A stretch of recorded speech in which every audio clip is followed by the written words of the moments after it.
दुर्गा सप्तशती 10वां अध्याय शुंभवध। महर्षि मेधा ने कहा, हे राजन, अपने प्यारे भाई को मरा हुआ देख सेना को नष्ट हुई देखकर क्रोध में भरकर दैत्यराज शुंभ कहने लगा, हे दुष्ट दुर्गे, तू अहंकार से गर्व मत कर, क्योंकि तू दूसरों के बल पर खड़ लड़ रही है। देवी ने कहा, हे दुष्ट, देख मैं तो अकेली ही हूँ। इन संसार में मेरे सिवा कोई दूजा नहीं। ये सब मेरी ही शक्तियाँ हैं। देख, ये सब की सब मुझ में प्रविष्ट हो रही हैं। इसके पश्चात ब्रह्माणी आदि सब देवियाँ उसके शरीर में लीन हो गई और देवी अकेली रह गई। तब देवी ने कहा, मैं अपनी ऐश्वर्य शक्ति से अनेक रूपों में यहाँ उपस्थित हुई थी।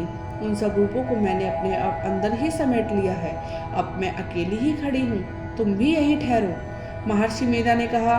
तब देवता और राक्षसों के देखते देखते देवी और शुंभ में भयंकर युद्ध होने लगा। अंबिका देवी ने सैकड़ों अस्त्र शस्त्र छोड़े। उधर दैत्यराज ने भी भयंकर अस्त्रों से प्रहार आरंभ कर दिया। देवी के छोड़े हुए सैकड़ों अस्त्रों को दैत्य ने अपने अस्त्रों द्वारा काट डाला। इसी प्रकार शुंभ ने जो भी अस्त्र छोड़े उनको देवी ने अपनी भयंकर हुंकार के द्वारा ही काट दिया। दैत्यों ने जब सैकड़ों बाण छोड़कर देवी को ढक लिया तो देवी क्रोध में भरकर अपने बाणों से उसके धनुष को नष्ट कर डाला। धनुष के कट जाने पर दैत्य ने शक्ति चलाई और देवी ने उसे भी काट कर फेंक दिया। फिर दैत्य से उसने चमकती हुई ढाल की तलवार को भी टुकड़े टुकड़े कर तोड़ दिया। दैत्य देवी की ओर दौड़ा, किंतु जब वह देवी के समीप पहुंचा तो देवी ने तीक्ष्ण बाणों से उसकी चमकती हुई ढाल को भी काट डाला। फिर दैत्य का घोड़ा मर गया, रथ टूट गया, सारथी मर गया और वह भयंकर मुदगर लेकर देवी पर आक्रमण करने के लिए चला। किंतु देवी ने अपने तीक्ष्ण बाणों से उसे मुदगर को भी काट दिया। इस पर दैत्य ने क्रोध में भरकर देवी की छाती में जोर से मुक्का का प्रहार किया। दैत्य ने जब देवी को मुक्का मारा तो देवी ने भी उसकी छाती में एक जोर से मुक्का मारा। मुक्का खाकर पहले तो दैत्य पृथ्वी पर गिर पड़ा, किंतु तुरंत ही उठ खड़ा हुआ। फिर देवी को पकड़कर आकाश की ओर उछला और वहां जाकर दोनों में युद्ध होने लगा। यह युद्ध ऋषियों और देवताओं को आश्चर्य में डालने वाला था।